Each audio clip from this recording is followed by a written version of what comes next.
பிஸ்மில்லாஹிர் ரஹ்மானிர் ரஹீம். மனித வாழ்க்கையினுடைய 3 பாகங்களில் ஒன்றுதான் அவனுடைய தூக்கம். ஒரு நாளில் 8 மணி நேரம் என்ற கணக்கில் தூங்குகிற அவன் அவனுடைய வாழ்நாளில் 1/3 ஒரு பகுதியை தூக்கத்திலேயே கழிக்கிறான். அந்த தூக்கமும் பெரும்பாலும் கனவிலேயே அவனுக்கு கழிகிறது. கனவுகளை பற்றி நபி ஸல்லல்லாஹு அலைஹி வஸல்லம் அவர்கள் கூறுகையில், நபித்துவம் என்பது என்னுடன் முடிவடைந்து விட்டது. நற்செய்திகளை தவிர இனி நபித்துவத்தில் எதுவும் மிச்சமில்லை என்று கூறினார்கள். அப்போது சஹாபாக்கள், நற்செய்திகள் என்றால் என்ன, அல்லாஹ்வின் தூதரே என கேட்டார்கள். அதற்கு அவர்கள், அவை நல்ல கனவுகள் என்றார்கள் நபி அவர்கள். மேலும் நபி அவர்கள் கூறுகையில், நல்ல மனிதருக்கு ஏற்படுகிற நல்ல கனவுகள் நபித்துவத்தினுடைய 46 பங்குகளில் ஒரு பங்காகும் என்றும் கூறினார்கள். நபித்துவத்தை 46 பங்குகளாக வைத்தால் அதில் ஒரு பங்கு நல்ல கனவுகள் மூலம் கிடைக்கிற நற்செய்திகளாகும். மற்றபடி நபித்துவம் என்பது நபி ஸல்லல்லாஹு அலைஹி வஸல்லம் அவர்களோடு முடிந்து விட்டது. அவர்களுக்கு பின் யாரும் நபியாக வர முடியாது. நபி அவர்களுக்கு பிறகு ஒருவன் தன்னை நபி என்று வாதிட்டால் அவன் பொய்யனாவான். கனவின் நிலை என்பது இன்றைய அறிவியல் உலகிற்கு சவால் விடக்கூடிய ஒரு நிலையாக இருக்கிறது. விஞ்ஞானிகளால் இதுவரை எத்தனையோ கண்டுபிடிப்புகள் கண்டுபிடிக்கப்பட்டிருந்தாலும் ஒரு மனிதனுக்கு கனவு எந்த நிலையில் எவ்வாறு ஏற்படுகிறது, அதன் வகைகள் எத்தனை, அவைகளுக்கான விளக்கங்கள் என்ன என்று இதுவரை தீர்க்கமான முடிவை கண்டுபிடித்த விஞ்ஞானிகள் யாரும் இல்லை. இஸ்லாம் மட்டுமே கனவின் வகைகளையும் அவற்றின் விளக்கங்களையும் உலகிற்கு அறிவிக்கிறது. ஒரு கனவு கண்டால் அதன் விளக்கத்தை நாம் எவ்வாறு அணுகுவது என்பதை நபி அவர்கள் மட்டுமே இவ்வுலகிற்கு கற்றுத்தருகிறார்கள். இவ்வுலகில் கனவு சம்பந்தமாக பெரும் ஆராய்ச்சிகளை மேற்கொண்டவர்கள் ரஷ்ய ஆராய்ச்சியாளர்கள்தான். இறுதியில் அவர்கள் ஒரு மனிதனின் உடல்நிலைக்கு ஏற்ப கனவின் வண்ணங்கள் வித்தியாசப்படுகிறது. அவனது உடல்நிலை நல்ல விதமாக இருந்தால் நல்ல வண்ணங்களில் அவனுக்கு கனவுகள் ஏற்படுகிறது. உடலில் பிரச்சனை இருந்தால் அந்த பிரச்சனையின் தீவிரத்திற்கு ஏற்ப கனவின் வண்ணங்கள் குறைகிறது என்று கனவிற்கு விளக்கம் கூறினார்கள். கனவுகளுக்கான விளக்கம் என இவ்வளவுதான் அவர்களால் சொல்ல முடிந்தது. மேலும் உளவியல் அறிஞர்களில் முக்கியமானவராக கருதப்பட்ட சிக்மண்ட் ஃப்ராய்ட் என்ற அறிஞர் கனவு சம்பந்தப்பட்ட நிறைய ஆய்வுகளை மேற்கொண்டார். அவராலும் ஒரு கட்டத்திற்கு மேல் அதற்கு சரியான விளக்கங்களை கூற முடியவில்லை. மனிதனால் அடக்கி வைக்கப்பட்ட எண்ணங்கள் தான் கனவாக வெளிப்படுகிறது என்று அவர் கூறினார்.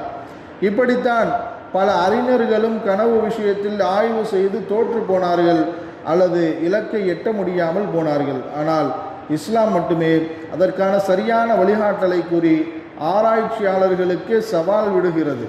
கனவுகள் சம்பந்தப்பட்ட விஷயங்களாக விளக்கங்களாக குர்ஆன் ஹதீஸ் எவற்றை சொன்னதோ அவை மட்டுமே இன்றளவும் உலகில் மிக முக்கியமான ஆதாரங்களாக கருதப்படுகிறது. வழிமார்கள் எனும் இறைநேசர்கள் பற்றி அல்லாஹு தஆலா குர்ஆனில், அலா இன்ன அவுலியா அல்லாஹி லா ஹவுஃபுன் அலைஹிம் வலா ஹும் யஹ்ஸனூன் அல்லதீன ஆமனு வ கானூ யத்தகூன், மோமின்களே அறிந்து கொள்ளுங்கள், நிச்சயமாக அல்லாஹ்வின் நேசர்களுக்கு எவ்வித அச்சமும் இல்லை, அவர்கள் துக்கப்படவும் மாட்டார்கள், அவர்கள் ஈமான் கொண்டு அல்லாஹ்விடம் பயபக்தியுடன் நடந்து கொள்வார்கள் என்று கூறுகிறான். அதைத் தொடர்ந்து மேலும், லஹுமுல் புஷ்ரா ஃபில் ஹயாத்தித் துன்யா வ ஃபில் ஆஹிரத்தி லா தப்தீல லிகலிமாத்தில்லாஹ் ஸாலிக ஹுவல் ஃபௌஸுல் அஸீம், அவர்களுக்கு இவ்வுலக வாழ்க்கையிலும் மறுமையிலும் நன்மாராயம் உண்டு, அல்லாஹ்வின் வாக்குறுதிகளில் எவ்வித மாற்றமும் இல்லை, இதுவே மகத்தான பெரும் வெற்றி ஆகும். இந்த வசனத்தில் வருகிற புஷ்ரா, நன்மாராயம், நற்செய்தி என்ற வார்த்தைக்கு பெரும்பாலான திருக்குர்ஆன் விரிவுரையாளர்கள் நல்ல கனவுகள் என்று கூறுகிறார்கள். அதாவது இறை நேசர்களுக்கு நல்ல கனவுகள் மூலம் அல்லாஹ் நற்செய்தி கூறுகிறான் என்று விளக்கம் கூறுவார்கள். நமது நபிகள் நாயகம் ரசூலுல்லாஹி ஸல்லல்லாஹு அலைஹி வஸல்லம் அவர்களது வாழ்வில் ஏற்பட்ட பல்வேறு பெரும் நிகழ்வுகள் அவர்களுக்கு கனவுகள் மூலமாகவே முன்பே காட்டப்பட்டவைகள்தான். உதாரணமாக நபி அவர்களுக்கு கிடைத்த மக்கா வெற்றி, இது சம்பந்தமாக அல்லாஹ் தன் திருமறையில், லகது ஸதகல்லாஹு ரசூலஹு ருயா பில் ஹக் லததுகுலன்னல் மஸ்ஜிதல் ஹராம இன்ஷா அல்லாஹு ஆமினீன் முஹல்லிகீன ரூஸக்கும் வ முகஸ்ஸிரீன லா தகாஃபூன ஃபஅலிம மா லம் தஅலமு ஃபஜஅல மின் தூனி ذلك ஃபத்ஹன் கரீபா, நிச்சயமாக அல்லாஹ் தன் தூதருக்கு அவர் கண்ட கனவை உண்மையாக்கி விட்டான். அல்லாஹ் விரும்பினால் நிச்சயமாக நீங்கள் மஸ்ஜிதுல் ஹரமில் அச்சம் தீர்ந்தவர்களாகவும் உங்களுடைய தலைகளை சிரைத்து கொண்டவர்களாகவும் உரோமம் கத்தரித்து கொண்டவர்களாகவும் நுழைவீர்கள். அப்போதும் எவருக்கும் நீங்கள் பயப்பட மாட்டீர்கள். ஆகவே நீங்கள் அறியாதிருப்பதை அவன் அறிகிறான். அதன் பின்னர் அதனை அன்றி நெருங்கிய ஒரு வெற்றியையும் உங்களுக்கு ஆக்கி கொடுத்தான் என்று எடுத்து எம்புகிறான். மேலும் முஸ்லிம்களுக்கு கிடைத்த மாபெரும் வெற்றி பத்ரு போரின் வெற்றி. இது குறித்து குர்ஆனில் அல்லாஹ் கூறுகையில், இத் இர்விகஹுமுல்லாஹு ஃபீ மனாமிக கலீலா வலவ் அராக்கஹும் கஸீரன் லஃபஷில்தும் வல தனாஸஅதும் ஃபில் அம்ரி வலாக்கின்னல்லாஹ ஸல்லம் இன்னஹு அலீமும் பிதாத்திஸ் சுதூர். நபியே, உன் கனவில் அவர்களை தொகையில் உமக்கு குறைவாக காண்பித்ததையும் அவர்களை உமக்கு அதிகமாக காண்பித்திருந்தால் நீங்கள் தைரியம் இழந்து போர் நடத்தும் காரியத்தில் நீங்கள் ஒருவருக்கொருவர் பிணங்கி தர்க்கம் செய்து கொண்டு இருந்திருப்பீர்கள் என்பதையும் நினைவு கூறுவீராக. எனினும் அப்படி நடந்து விடாமல் உங்களை அல்லாஹ் காப்பாற்றினான். நிச்சயமாக அவன் உள்ளங்களில் உள்ளவற்றை அறிபவன் என்று கூறுகிறான். ஒருவன் தன்னை மக்களுக்கு முன்னால் முன்னிறுத்துவதற்காக காணாத கனவை கண்டதாக கூறுவது மிகப்பெரிய அக்கிரமமாகும்.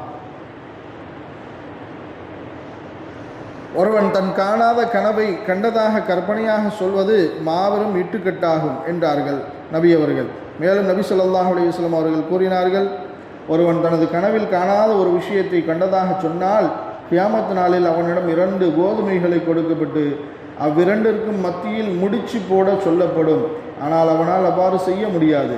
மேலும் ஒருவன் ஒரு கூட்டத்தாரின் செய்தியை ஒட்டு கேட்டால் மறுமையில் அவனுடைய காதில் ஈயத்தை கரைத்து ஊற்றப்படும். மேலும் ஒருவன் ஒரு உருவத்தை வரைந்தால் கியாமத் நாளில் அவனிடம் இதற்கு உருவம் கொடு என்று கூறி வேதனை செய்யப்படும். புகாரி ஷரீஃபின் விரிவுரையாளர் அல்லாமா இப்னு ஹஜர் ரஹ்மத்துல்லாஹி அலைஹி அவர்கள் கூறுகையில், ஒருவன் பொய் சாட்சி சொல்வது பெரும் பாவம். ஆனால் ஒருவன் தன் காணாத கனவை கண்டதாக பொய்யாக சொல்வது அதைவிட பெரும் பாவம். ஏனெனில் இது அல்லாஹ்வின் மீது இட்டு கட்டுவதாகும். அல்லாஹ் தானே ஒருவனுக்கு நல்ல கனவுகளை ஏற்படுத்துகிறான். அவன் அவ்லம மிம்மன் இஃப்தரா அலல்லாஹி கதிபன் அவ் கஸப பிஆயாதி இன்னஹு லா யுஃப்லிஹுல் ஸாலிமூன். அல்லாஹ் மீது பொய்யாய் கற்பனை செய்கிறவனை விட அல்லது அவனுடைய வசனங்களை பொய்யாக்குகிறவனை விட அநியாயக்காரன் யார்? நிச்சயமாக அநியாயக்காரர்கள் வெற்றி பெறவே மாட்டார்கள் என்று கூறுவார்கள். எனவே காணாத கனவை கண்டதாக கூறி அல்லாஹ்வின் மீது இட்டுக்கட்டுகிற பெரும் பாவத்திலிருந்து தவிர்த்து நடப்போம். அல்லாஹ் நம் அனைவருக்கும் அருள் புரிவானாக. சுப்ஹானல்லாஹி பிஹம்திஹி சுப்ஹானக்கல்லாஹும்ம பிஹம்திக வனஷ்ஹது அல்லா இலாஹ இல்லா அன்த வனஸ்தக்ஃபிருக வனதூபு இலைக். சுப்ஹான ரப்பிக ரப்பில் இஸ்ஸத்தி அம்மா யசிஃபூன் வஸ்ஸலாமுன் அலல் முர்ஸலீன் வல்ஹம்துலில்லாஹி ரப்பில் ஆலமீன். ஸல்லல்லாஹு அலா முஹம்மது ஸல்லல்லாஹு அலைஹி வஸல்லம். ஸல்லல்லாஹு அலா முஹம்மது ஸல்லல்லாஹு அலைஹி வஸல்லம். ஸல்லல்லாஹு அலா முஹம்மது யா ரப்பி ஸல்லி அலைஹி வஸல்லம்.